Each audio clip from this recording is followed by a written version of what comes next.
And good morning, everybody. Welcome to Thursday's edition of Big Blue Kickoff Live. It's presented by Cadillac, the official luxury vehicle of the New York Football Giants. I'm Paul Dottino. He's Matt Citak. 201-939-4513 is our phone number. We'll be here for the next hour to talk New York Giants football and anything else you'd like to discuss regarding the NFL or the NFC East. Now, yesterday, I'm going to give Matt a chance to chime in on this. John had asked me about some of the rule change proposals that came out yesterday, and the NFL has yet to vote on those. We already told you that Pearson's going to be down at the owners' meetings, and he's going to try to get into the weeds of these things. But he's not voting on the proposals? I don't think they're giving him that power. Do you have the power to do the proxy vote for the Giants? I don't believe so. Maybe Salomon does, though. In any event, we will get into that in just a little bit. But one of the lead topics we wanted to talk about today is we have talked about the Giants quarterback situation forever, and we've talked about the draft forever. NFL.com yesterday put up an item. I believe it was Dan Parr, who was one of their draft strategists. He put up a story. Now that the first wave of free agency is completed, he basically went through each team in the NFL and listed their top 5 needs. Now, Matt and I have already looked at his list, and we're not sure that we totally concur with him on the Giants list, other than the quarterback, which we all know the Giants have to find. But that's irrelevant. The point is, we thought maybe today we'd talk a little bit about the Giants in relation to their competitors in the NFC East. And I suppose because the Giants are the only team in the division that needs a quarterback, it's a double-edged sword. On one hand, you don't have an answer yet, and that's kind of stressful. On the other hand, at least they're not in a bidding war with Washington, Dallas, or Philadelphia to get the same guy in that regard. Yeah, that's definitely true. But I mean, even if they were kind of vying for players in similar positions, due to the success of the Eagles and Commanders this past season, I guess they're at the end of the round. So I guess in theory, at the end of the first, they could potentially snipe someone that the Giants were targeting in the second round. But I'm not too concerned about really any of these teams, which we've seen in the past, jump ahead of the Giants to steal someone that the Giants were targeting. A bigger concern would be in the second wave of free agency. Yeah. If there is somebody that they like, that the Giants like at a similar position, perhaps cornerback maybe, that if you had to get into a bidding war over a second-tier cornerback, you certainly don't want to have to overpay because somebody in your division's trying to get the guy. That's true. But in regards to what Dan wrote about the Giants, and this will give you an idea of where Matt and I land on this, he mentions quarterback number 1. Okay, of course. Got it. That's the low-hanging fruit. Then he goes offensive line, linebacker, cornerback, and defensive line. So I'm just going to start with this one because Matt and I are totally on the same page here. Besides the quarterback, they've got to get defensive line, specifically defensive tackles. Yeah, I mean, I'm not going to say concerned, but the area that I would target for sure would be defensive tackle over edge rusher, because obviously the Giants have Brian Burns, Kayvon. They just signed Chauncey Golston. They re-signed Tomon Fox. Like, there are certainly bodies in that group. And Golston seems like he could be deployed, throughout the defensive line. He's going to get some snaps on the inside. Mm-hmm. He's going to line up on the edge as well. A big defensive tackle to play next to Dexter Lawrence probably would be my number 2 priority after quarterback, especially after yesterday's official announcement of Greg Van Roten returning, because at the very least, he's going to compete for the starting right guard position, if not, just get the starting job, which I guess that would be my third position. I would like to add, especially in the draft, another just young guy at guard that can maybe start off behind Greg Van Roten, develop, and potentially, down the road, take over that starting right guard position. But D tackle, I'm not going to say it's a glaring hole, but getting someone to start alongside Dexter Lawrence on, first and second down probably would be my number 1 priority after quarterback right now. And to be frank, when other teams see Dexter Lawrence is taking a rest on the sideline for those, 15 to 20 snaps a game, they usually run right at that area. Yeah. because the Giants' backups have not nearly been as stout as they need to be. Yeah, and we've already seen in the first wave of free agency the Giants, somewhat addressed that with the addition of Roy Robertson Harris. Mm-hmm. He joins Nacho as veteran. I would say more rotational D tackles than guys that are going to play your primary a lot of snaps. Adding a young guy, and we always talk about you don't want to target a specific position at a specific pick in the draft, but that 34th pick is looking prime territory to adding a big defensive tackle to play alongside Dex. Sure is. Someone that can grow with Dexter Lawrence for years to come. Yeah, that's why it would be, it would be very hard for me to deal that choice unless they felt they had to use it in a package to go get Jackson Dart high or, in the end of the first round. Yeah, so you're saying move up from 34 to get him. That's the only way I would consider moving that pick. Otherwise, it's not going anywhere. Yeah, I'm with you. But even now, it sounds like there's some, big name draft analysts that think Jackson Dart could go like middle of the first round, not even end. I saw there's some people that say they don't think he's going to get past the Steelers at 21. Matt, one of the guys yesterday put down he's going to the Saints at 9. I mean, Charles Davis has him going to the Giants at 3. I like the kid. I really do, but come on. I'm with you. If he were sitting there at pick 34, I would obviously strongly consider it. If he even got to the very end of the first round, I would consider moving up a couple of slots. Do you like him, right? Yeah. You do like him. I do like him. And so do I. But I like him as a back end of the first round pick, not 3 or even first half of the first round. I'm kind of thinking 25 to 27 range. I could probably see myself spending enough draft capital to get to 25-ish, 27-ish if he falls that far.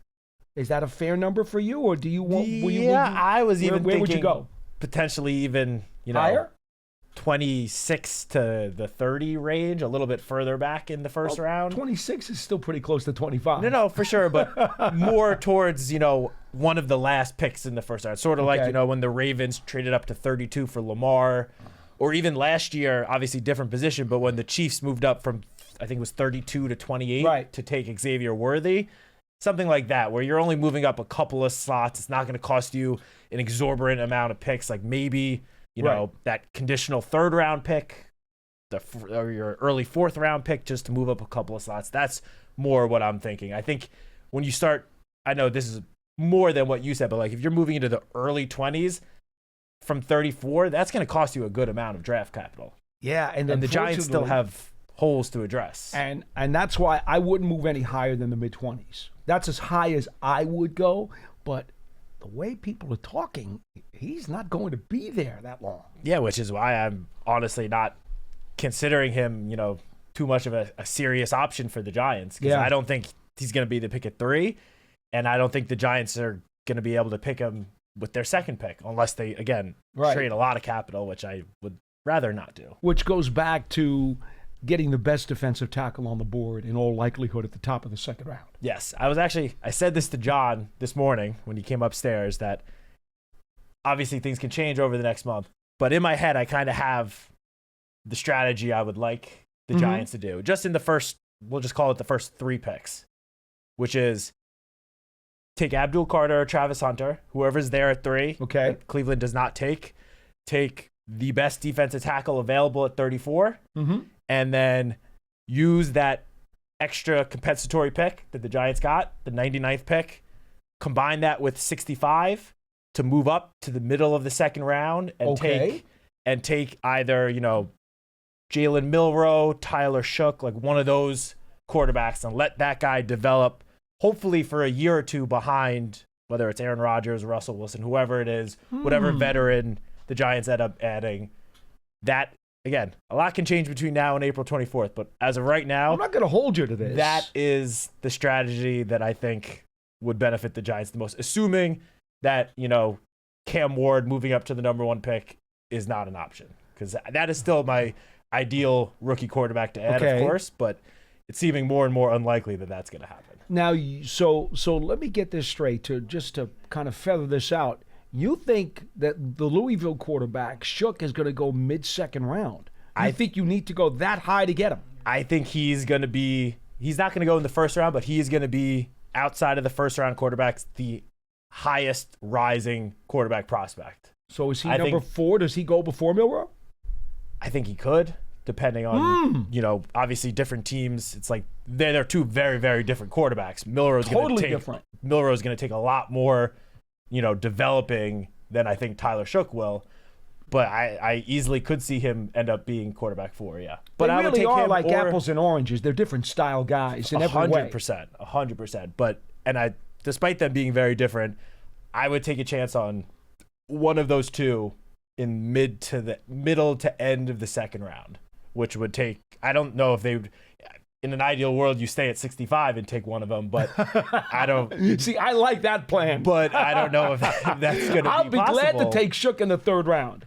Yeah. I think mid-second would be too rich for me. Now, it doesn't mean he can't go there because it's clear from our time at the Combine. You were there too. Yeah.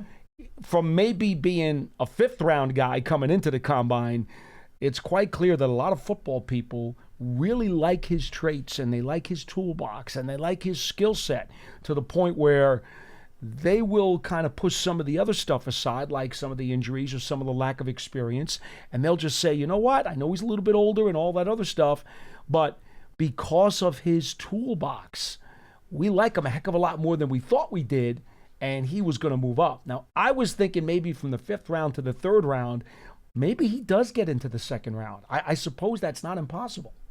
Yeah, I mean, look, especially after the Combine, I mean, unless he goes to visit some teams and completely bombs those visits, which I do not expect to happen. His podium was really good. I don't think he's getting past day 2. I think he's going to hear his name called sometime on day 2. I think so too. For sure. And then at that point, it's like, do you want to risk staying at 65 and hoping that he gets there, or use that extra pick that you just got? Obviously, the Giants were expecting to get a compensatory pick, but still, it is an extra pick. Use that to move up a bit and make sure you get the quarterback that you're targeting. Now, this is interesting because there's a lot of dynamics when talking about this particular move. We know Joe Shane really, really values draft choices, more so than some other general managers around the league. He just gives big fat hugs to every draft choice he gets his hands on. He loves quantity, and he also loves the quality. So right now, he's got 4 in the top 100 and 5 in the top 105. So for him to deal 2 of those, he's going to really have to love going up to get Shook in the middle of the second round. He's got to be really all in on that for him to part with 2 third-round draft picks.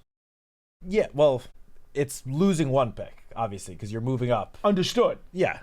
Yeah, no, of course. Obviously, you don't do that unless you think that guy could develop into potentially your franchise quarterback, which obviously... Have you looked at the value chart? Does that work out, by the way? How high do you get if you trade both of the 3s? I did not look at the value chart. Let's look at that. Go ahead. I was talking with John about this, like, literally right before I walked downstairs to come on here, so I didn't have a chance. Go ahead.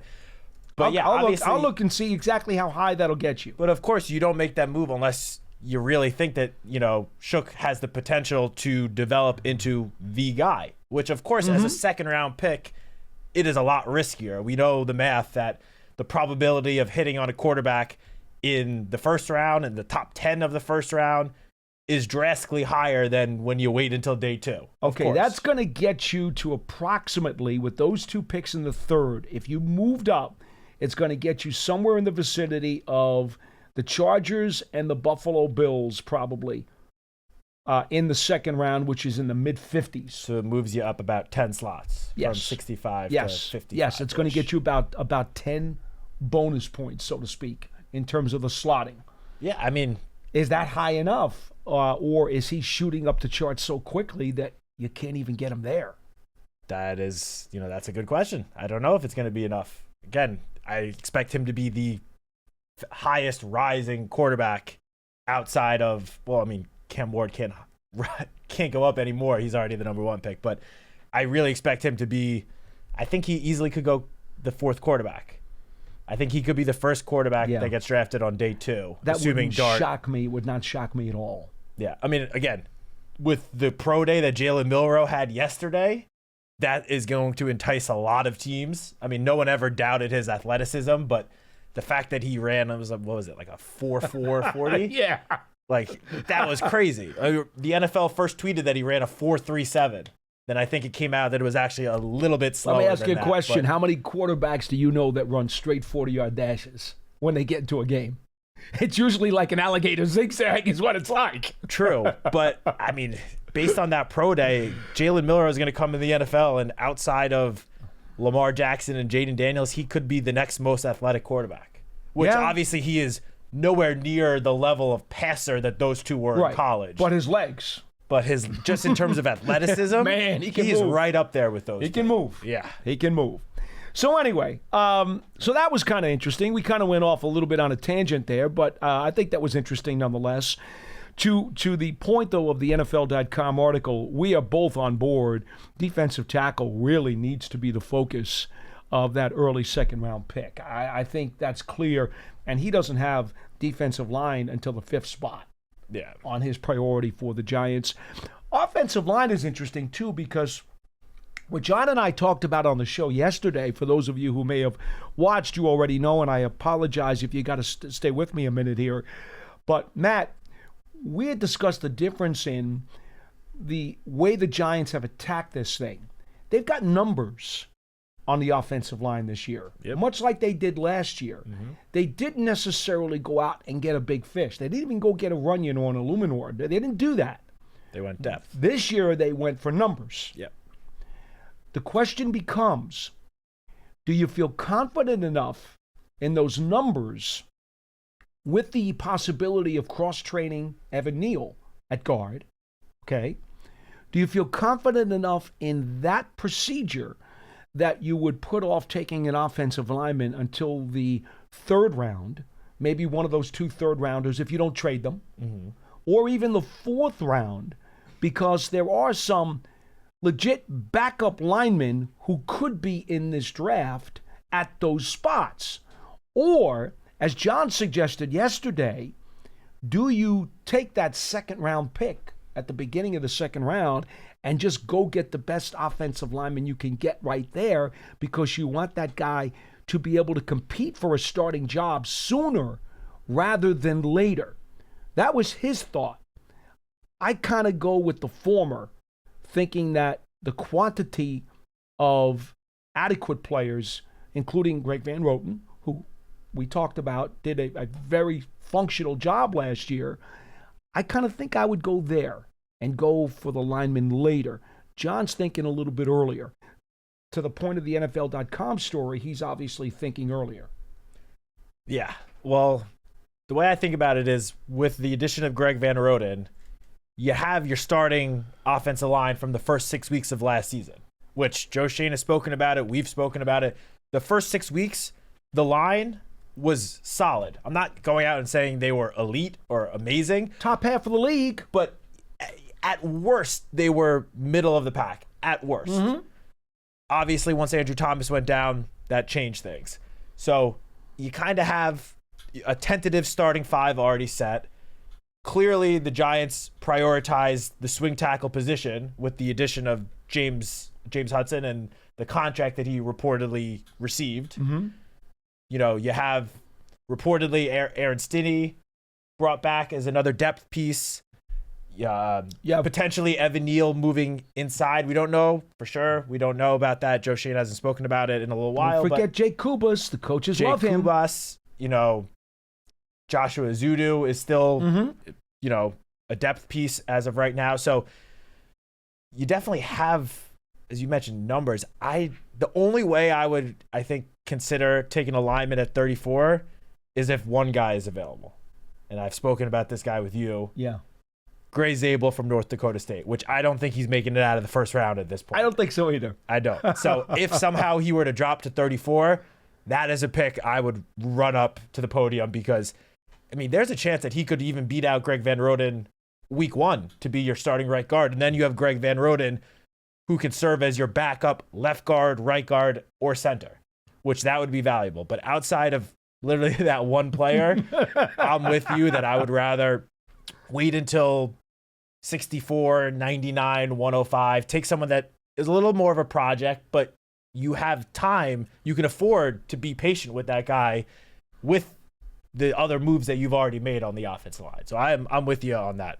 All right. Well, that's pretty much a quick landscape there in terms of the Giant free agency need list. Before we get to the other teams in the NFC East, which we promised you we'd do up top, we've got phone calls waiting for us. So we're going to go to those folks first, and then we'll dip more into some of the other needs of the NFC East teams. We go to Marco in Connecticut. You are first on today's program. Hello.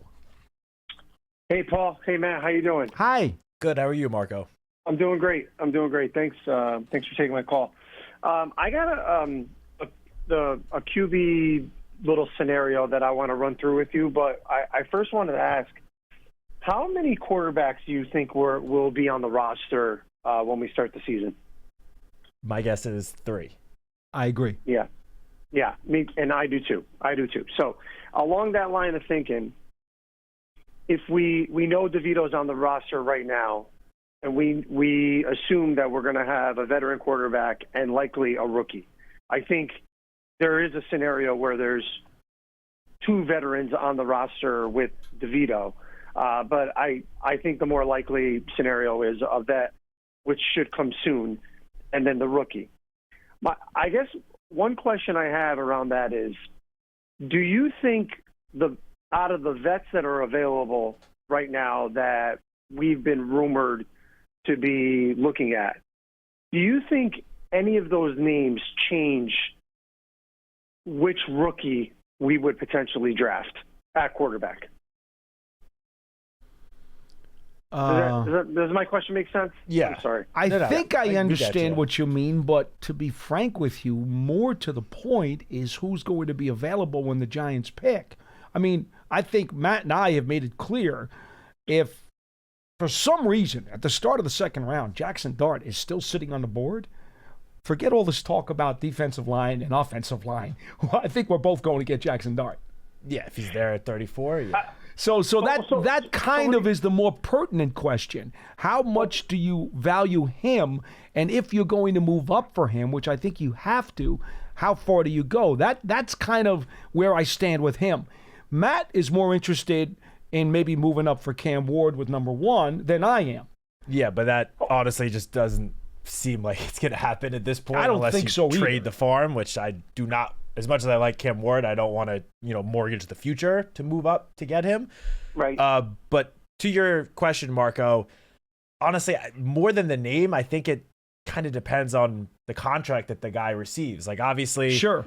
2 of the bigger names out there are reportedly, we don't know what the contract demands for those 2 guys are, but they're going to receive more significant contracts than some of the more, bridge quarterback options that the Giants have reportedly been interested in. So, if one of the guys ends up getting, 2 years like fully guaranteed or close to fully guaranteed, that could change the equation for a quarterback at number 3. I would be less inclined to take one at number 3 if you're basically guaranteeing this veteran quarterback 2 years as the starting quarterback. I guess the simplest way maybe to answer your question, Marco, is if the Giants were to get, let's just say Russell Wilson, hypothetically. He is a free agent. We can talk openly about him. Yep. Let's say they would sign Russell Wilson, 37 years old. I would assume Russell Wilson's contract would be commensurate with a guy who was going to start this season and be around next season, either potentially as still the starter, or if something happens and they decide that a young fella needs to be pushed into the starting lineup, that could potentially happen as well. Now, on the other hand, let's say they signed a Joe Flacco. Joe Flacco's much older. He's much less mobile. He probably has a little less gas in his tank. And will require a much less significant contract. I agree. So now you're probably looking at more of a force in terms of pushing up the young guy you're going to take. Now, whether or not that means you're taking one at 3 or whether it means you're taking one at the end of the first round or if it means you're taking one of the second round, you're probably more inclined to do that if you sign a Joe Flacco who probably gets a 1-year deal. I don't think Joe Flacco's in a position to get multi-year contracts at this point. And I'd probably put Jameis Winston in the same category. I concur. He's obviously a little younger, but both of those guys are most likely looking at, bridge quarterback 1 year to reset their careers, or in Flacco's case, to kind of fade out. And honestly, in that case, if the Giants end up signing one of those two quarterbacks, I think it is a lot more likely that they look at, Shedeur Sanders at number 3. Or trading up for Dart. But I would even think, I honestly think that if they end up with one of those two, then I lean towards Shedeur being the pick at number 3. If they go out and land, Aaron Rodgers or Russell Wilson, then I don't think taking Shedeur at 3 is as much of a, I don't want to say necessity, but as important than if you land Flacco or Jameis Winston. I'll go further and say if they go that route, it's more likely you wait till the 3rd round.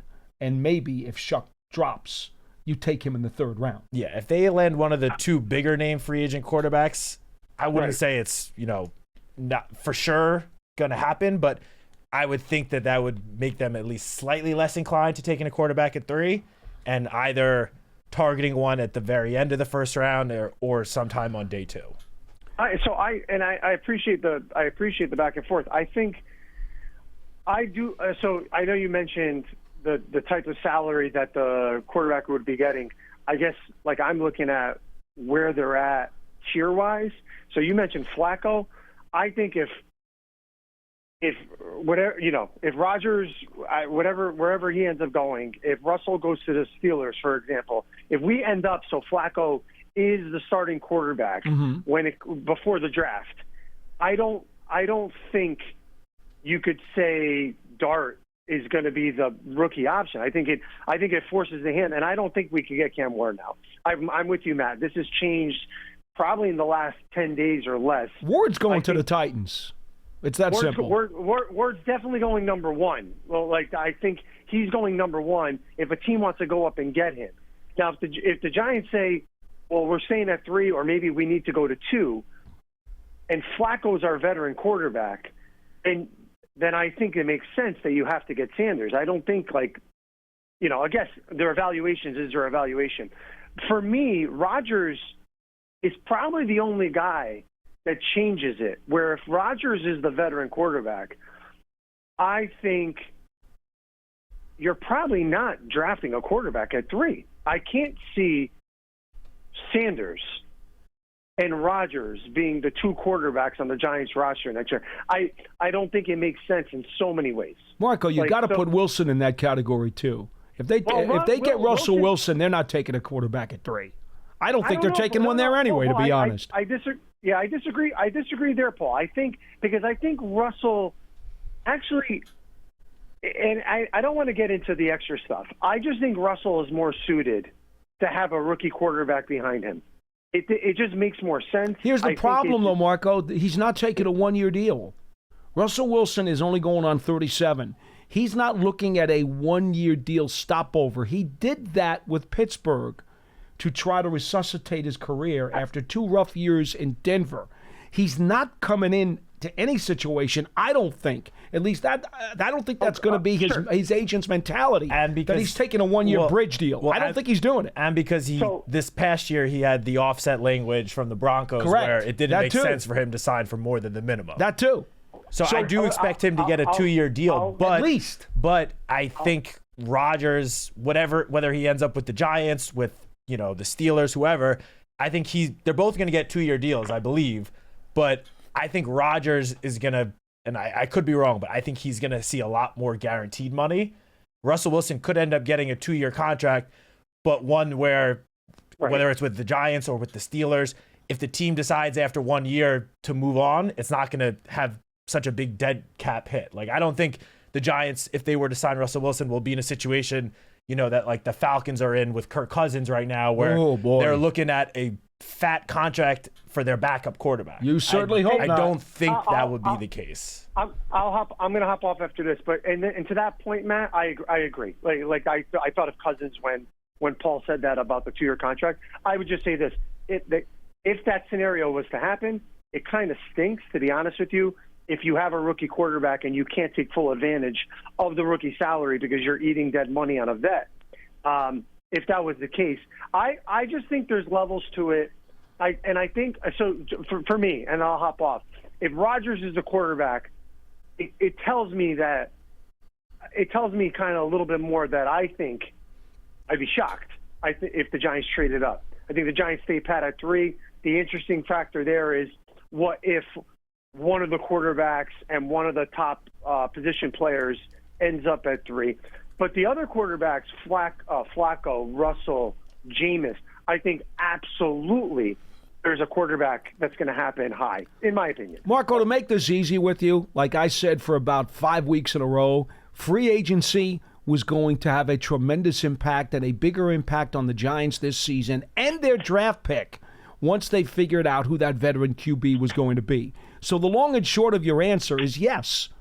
The free agent they sign is going to have an impact on that draft choice. I absolutely agree with that. Now, we can debate all we want about the names, the durations of the contracts, and the value of the contracts as to how we feel that tips the scale. But it will tip the scale in one way or another. I don't think there's any question about that. Thank you, guys. Appreciate it. Thanks, Margo. 201-939-4513. Just as I think we would both agree overwhelmingly, if the Rams had dealt Matthew Stafford to the Giants, had that happened, which obviously did not, folks, they wouldn't be looking at a quarterback at all until at least the 3rd or 4th round. They would not, the 1st and 2nd round would not even be in doubt because Matthew Stafford's not a bridge.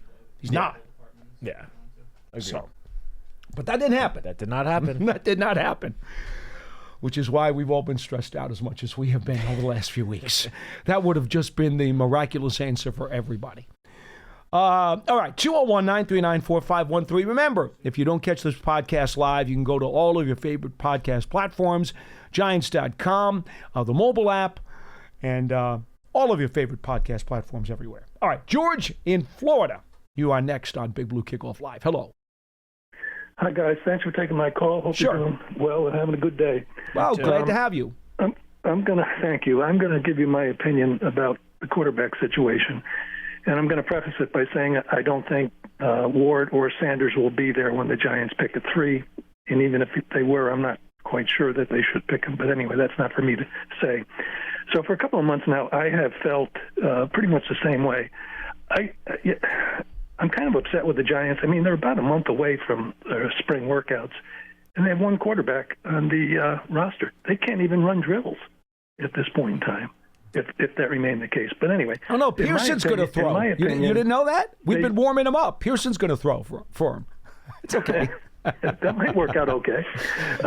He can wing it, man. I've seen the guy spin the ball.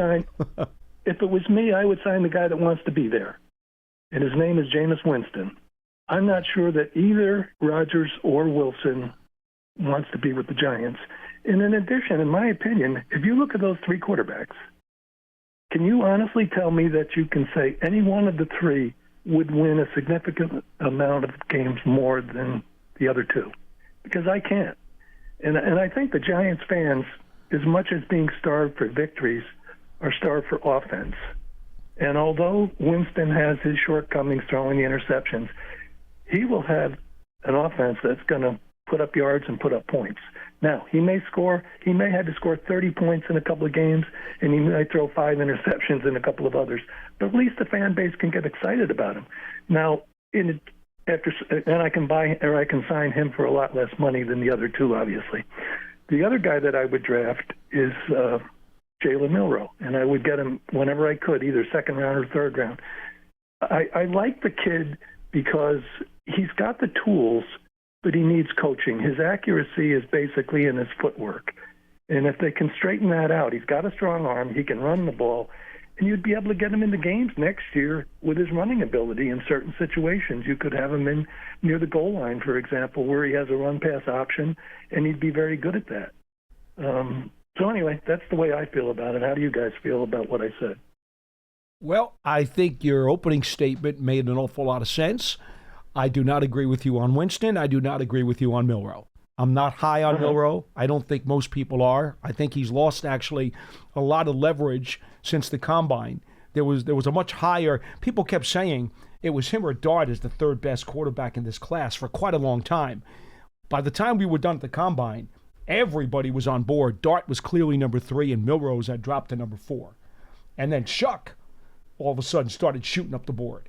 And I'm kind of with Matt on this. I think that Dart's going to be the third quarterback taken. Unless someone is strictly about style, I think Shuck could be the 4th, and Milroe might wind up being the 5th. I think you're right about that, Matt. I do. I'm not disagreeing that Dart isn't a better quarterback right now. I'm not saying that. But I think that Milroe's ceiling is higher, and I think that you'll get that 1-year look at him next year. You can evaluate him, and then you might have to go back in the quarterback class next year when they say the class itself is going to be better. And then again, next year, after you get that 1-year look at Milroe, if the quarterback coach can get his footwork straightened out, he looked terrible, in my opinion, throwing the ball at the combine. And I don't know whether he was nervous or he was unfamiliar with the receivers, but he's got work to do, but he's got an awful lot of tools to work with. And I'm not sure that Dart has as many tools as Milroe. And I'm not convinced that Dart is going to be your franchise quarterback in the future either. So I'd rather roll the dice on Milroe than roll the dice on Dart. Personal opinion. And that's fine. There's no right or wrong answer you're to that. Entitled to your opinion. I mean, Dart is also going to, get drafted well before Milroe. So Milroe will cost you less draft capital, which obviously has its benefits because you can use those draft picks to help the roster elsewhere. Sure. The one thing I would like to say is that, I don't agree with you about the Jameis take. I mean, I do like Jameis, and I think if the Giants were to miss out on Rodgers and Russell Wilson, he would be the next best option. I'd prefer him slightly over Joe Flacco, but Aaron Rodgers and Russell Wilson are still good quarterbacks. They're, I'm not saying that they are the elite quarterbacks that they maybe once were, but they would clearly and easily be the best quarterback and provide the best quarterback play that the Giants have had since Eli Manning. Like if 7 years of quarterback play, they would, even with them in their advanced age at this stage of their career, would be the best quarterbacks that this team has had in a while. I mean, Russell Wilson only 2 years ago threw 26 touchdowns and 8 interceptions. How many more games, in your opinion, that either one of those quarterbacks would win? Not the total number of games. How many more games do you think they'd win than Jameis Winston? Potentially twice as many, if not more. Not even close. At least a handful. I mean, Jameis Winston, again, close. He's a gunslinger. He's got an exciting arm. But when you sign up for the Jameis Winston experience, you're getting a lot of turnovers. A lot. That was the biggest knock that all Giants fans, everyone, Daniel Jones' rookie year, the biggest knock was he kept on turning the ball over. Right. That's what you sign up for when you sign Jameis Winston. We're gonna help out the listener here. My man, what's the number one thing that NFL coaches will tell you? The best way you possibly can lose a game, it's through your takeaway turnover ratio. That is the number one way you can lose games. What does Jameis Winston do more than anybody else in the NFL over the last 10 years? He gives the ball away. What does Russell Wilson and Aaron Rodgers not do? Both of those guys are about the best in the last 10 years at not giving the ball away. Just by that factor alone, you are going to more than double your win total with either one of those guys. Okay, well, and that's simple math. Because you're kind of giving me the impression that you think that both Wilson and Rodgers can maybe get the Giants to the playoffs next year. I think they could possibly get them 7, 8, or 9 wins, and I'm not so sure that Jameis Winston gets them more than 3. Yeah, I'm not going to go out and, guarantee a playoff spot if we sign one of those quarterbacks. But again, I think the Giants will have elevated quarterback play than any of the last however many years. You'll be interested in games in December if one of those two veterans is playing quarterback. That much I'll tell you. And the Giants made a playoff run in 2022 with Daniel Jones at quarterback. And again, I expect Rodgers or Russell Wilson to give you a lot better quarterback play than even Daniel Jones did that season, which was one of his best seasons. So, Well, Wilson's quarterback play wasn't very good last December. no, last December, no, it was He not. faded some, and so did the whole team. Yeah, the whole Steelers team did. Pickens was nicked up too. Yeah. That was part of it as well. But again, it was only 2 seasons ago playing for a Broncos team that did not have a ton of talent around him, that Russell Wilson threw 26 touchdowns with only 8 interceptions. Yeah, look at his TD to interception ratio. They'll tell you want a minimum of 2-1. Wilson is over 3-1 for his career and over the last couple of years. He has consistently been outstanding at taking care of the football. Yeah, it was just that first season in Denver where the whole team was a mess. So, and he had the awful O-line play that his again, numbers weren't. there's that no great, but- opinion wrong, but there are some facts that certainly lead to logical conclusions. So have a great day, and we'll talk to you again sometime. Thank you. Yeah, there's a reason why Jameis Winston is looking at a potential, bridge quarterback contract, while Rodgers and Wilson are looking at actual starting quarterback contracts. There's a reason for that. Right. There's a reason why they're on different tiers. And I don't know if I've heard Wilson connected to any other team. Have you? I mean, the Steelers going back to Pittsburgh, and he did reportedly No, not have the I'm visit. sorry, not Wilson. I meant Jameis Winston. Oh, Jameis Winston. Have you heard him taking any visits? I have not. No. I There mean, obviously aren't too many quarterback openings still available. There's the Giants and the Steelers, really, and he's a couple of teams. But his phone line's not exactly burning up. Let's put it that way. I just want to quickly bring up Yes. Todd McShay, who has Yes. re-entered, the industry, put out a mock draft this morning where he had the Giants taking Travis Hunter at 3 and then trading pick number 65 and a 2026 third-round pick Okay. to move up from 34 to 19 to take Jackson Dart. So Travis Hunter at 3 and then 2 third-round picks to move up 15 slots, get Jackson Dart with the 5th-year option. So Jump ahead of the Steelers at But 21. the second, third rounder was from 26. Yes, it's pick 65 and then your third-round pick next year. That would interest me more than dealing both of my 3s this year, to be honest with you, if I had a say in that. Yeah, no, I'm with you. I don't want to go all of day 2 with no picks because in this draft especially, there's going to be a lot of very solid players, starting caliber players that are going on exactly day what 2. I'm thinking, especially knowing that I want to fortify the defensive line spot. I don't want to pass on some potentially really strong defensive tackles. Yeah. No, I just saw that mock draft pop How up. about and that? Thought it was an interesting scenario that I hadn't really seen. The Giants moving up that far to take 19. Dart. Well, he wrote they had to jump ahead of the Steelers at 21. Otherwise, the Steelers would likely take him. So, Okay. Well, it's an interesting scenario. It is. It is for sure. Back to the lines. James in Georgia is next on Big Blue Kickoff Live. Hello. Hey, what's going on, guys? Hi. Glad to have caught y'all early today. I'm on my lunch break. Actually, Enjoy. Here in a second. I actually got a couple of things. One, there was a conversation y'all were having yesterday about if who would you take non-quarterback at 3, and I know we've been having all these talks for a couple of weeks now, and so the way you and John were phrasing it yesterday, and this is my first point, if you think that Carter and Hunter aren't going to get very much burn, PT right off the bat because of who you got already on the field. You're trying to see what you can get from Kayvon and, the free agent signing. What's the name? Adebo? Well, Adebo at corner. Burns is the other edge rusher, and of course Banks is the other corner. Yeah. So trying to see what y'all talking about, trying to see what you get out of them. You would have to either, sit somebody to get Carter on the field, or Travis Hunter would get a lot more playing time at wide receiver if he can't get on the field at cornerback. With that being y'all's premise yesterday, twofold, would you then say we have a bigger need at defensive tackle and just go for Mason Graham? And how far back do you think you can realistically go without losing on Graham. Is it like 6, probably the latest on that one? And then I just got 2 more, one on the quarterback. Well, I do love Mason Graham. I've been talking about him for months, and yes, it'd be hard for me to pass on him, but for Carter or Hunter, you have to. You just have to. Mason Graham is not higher ranked than either one of those 2 players. How far can you go?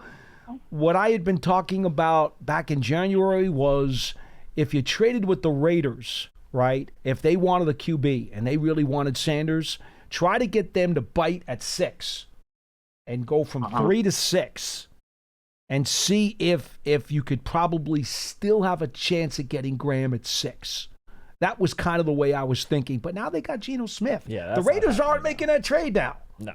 They're not desperate to go get Geno Sanders anymore. They could probably get him at 6. In fact, I think they absolutely can get him at 6. But in this hypothetical scenario, if you're choosing between Carter and Hunter, that means Ward and Sanders went 1 and 2. Yeah, Correct. Ward was Sanders Oh, are that's both true. gone Yeah. based on the conversation yesterday.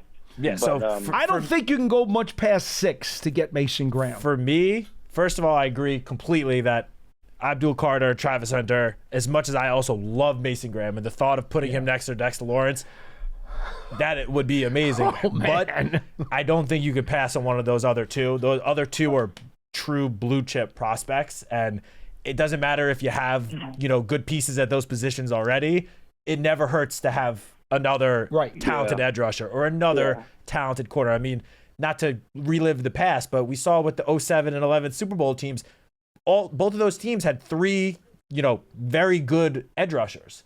First one with Strahan, OC, and Tuck, and then OC, Tuck, JPP. And Kiwanuka was there as well. You also can't ask Burns and Thibodeau to play every snap of every game either. So there will be some snaps available. Yeah, you will find playing time if you draft Abdul Carter or Travis Hunter. I'm not concerned about that at all. Now, in terms of if you were to move down with the hopes of taking Mason Graham, to be honest, I would not want to move past the Jaguars at 5. Just because for the last, let's call it, almost a decade now, we have seen time and time again the Giants get sniped with the player that they were targeting, the pick right before them. I don't want to risk that happening again. If you move down to 5, you are most likely, don't see how Mason Graham would get picked before with picks 3 or 4. Matt, it's the Dottino jinx. Every time I want somebody, the team right before the Giants take him. Yeah. It doesn't matter where it is. You could move down to 5, and with the Jaguars, if they want to move up for Hunter or Carter, and you can pick up a day 2 pick or plus whatever else, that is probably as far down as I would go. Because once you get to the Raiders at 6 and the Jets at 7, nobody knows what direction those 2 teams are going in now. No. And, now that they've both gotten a quarterback, Geno Smith with the Raiders, Justin Fields with the Jets, I mean, I've seen mock drafts that have them taking, both of those teams taking Ashton Genty. I've seen Tyler Warren. I've seen offensive tackle. I've seen defense. It's all over the place. So I feel like those 2 teams are now kind of wild cards. I wouldn't want to risk losing Mason Graham. So moving down to 5 is probably as far down as I would go if Mason Graham is your target. Yeah, so you and I really both love Mason Graham. What's not to love? I see it the same way. Some other people don't see it quite as much as we do. But again, want to make it clear. This call is no longer being recorded. I would prefer Travis Hunter or Abdul Carter. Of course. Of course. We obviously agree on that. But if you're telling me Mason Graham plus a couple of draft picks is my consolation prize, I will happily take that. I could digest that very easily. Yeah. All right, we go back to the lines. Alex from Syracuse, you're next on Big Blue Kickoff Live. Hello. Hey, guys. How are we doing today? Hi. Good. How are you, Alex? Good. I'm glad I caught you guys. I didn't know you were on early, but I was checking the app like I do every 15 minutes on quarterback news, like a teenage girl waiting for a crush detector. Oh, man. So I'm glad I know. It's a bad, Hey, it's a bad Is thing. there anything more tiring than doing that? I mean, it's just been brutal, right? Hey, we will happily take the app views. Yes, we will. So That's please true. keep on checking every 15 minutes, even Go after ahead. quarterback. Tire out You're those welcome. thumbs, please. But I want to talk not about quarterback just for a minute today.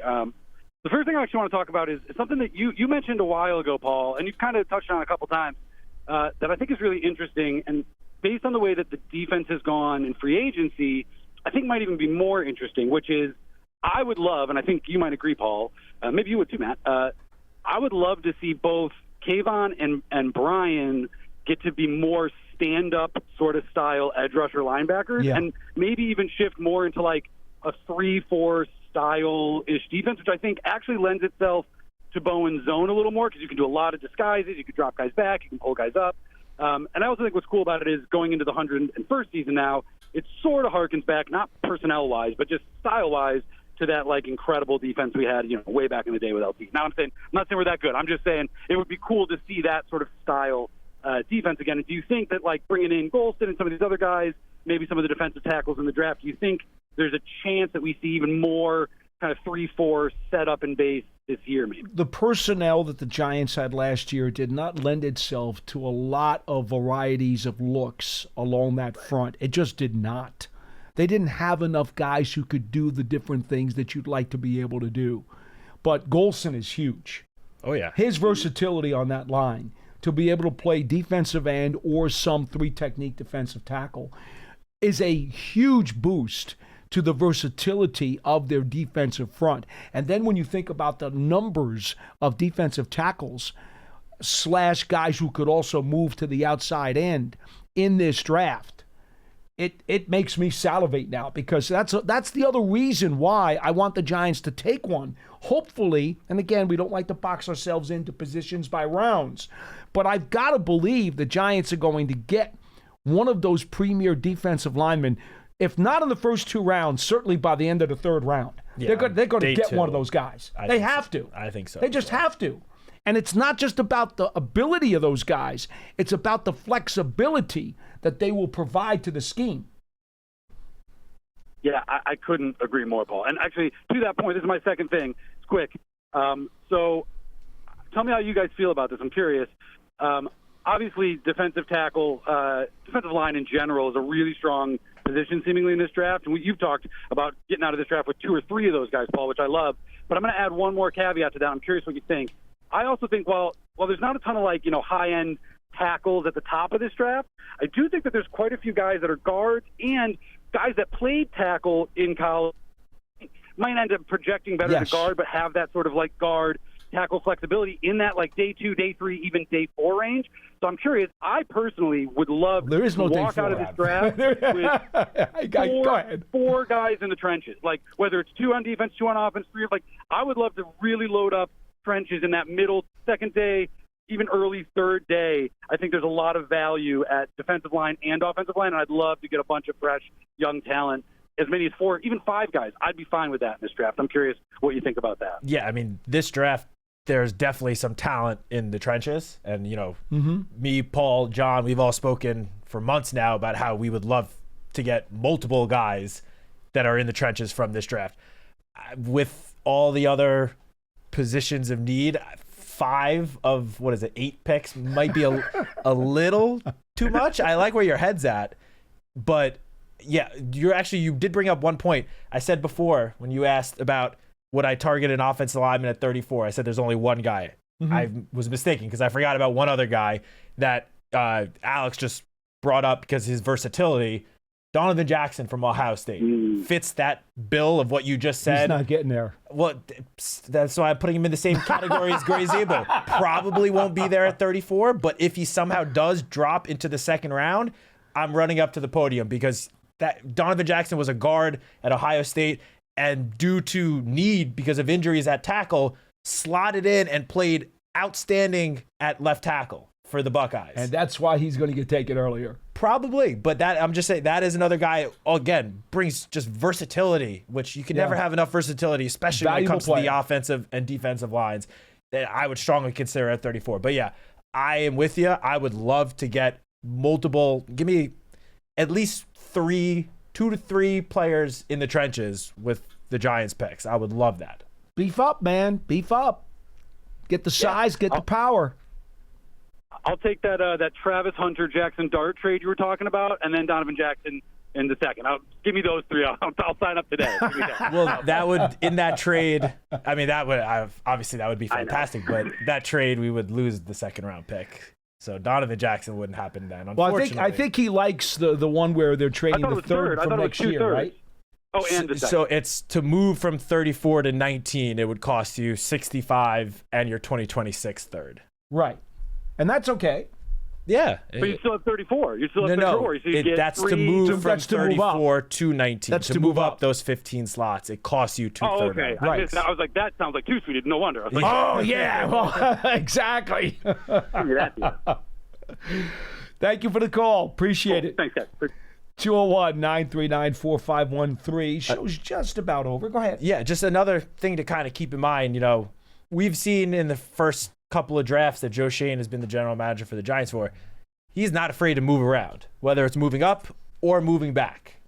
He likes Trader Joe. He likes to trade when it comes to draft day. So, we talk about these possibilities of the Giants moving up, maybe from 34 into the end of the first, which is obviously it's possible. But even if they stay at 3, they stay at 34, or if they stay at 3, that 34th pick and the 65th pick, those are valuable trade assets if they were looking to trade back a little bit.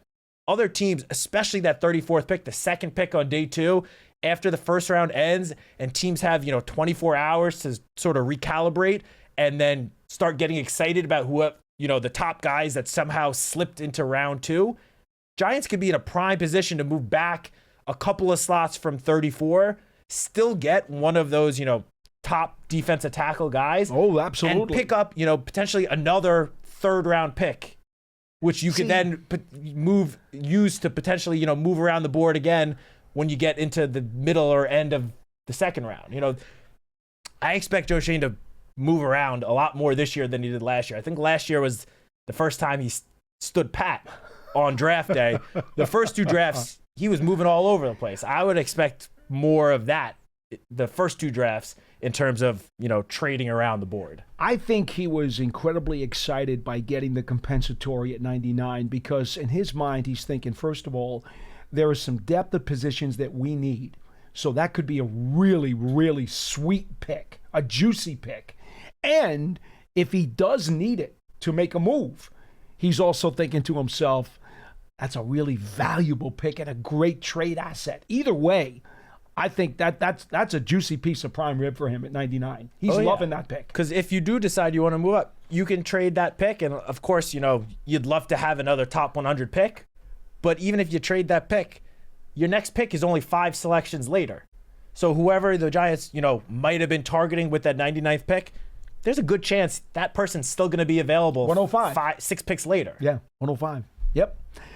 Pearson, get us up to date if you would, please, before we sign off with the Giants Huddle. Later today, we'll have some first interviews with some of the free agent signings that we had. I believe Chris Board and someone else. Okay, And Board, the linebacker from the Ravens, special teamer. Yes. Stone Forsythe. Yes, I believe so. And Okay. then, Offensive lineman. Those videos Matt, do you remember the huddle?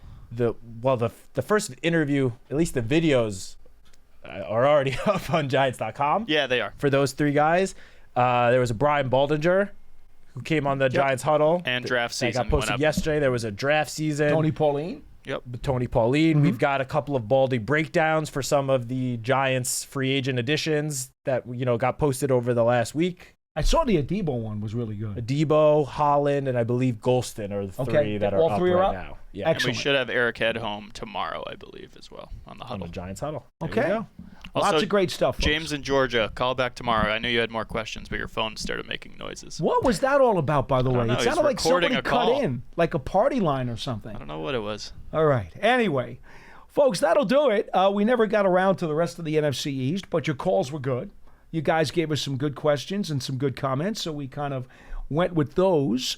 Maybe another time we can go through the rest of the NFC East and the needs that these teams still may have.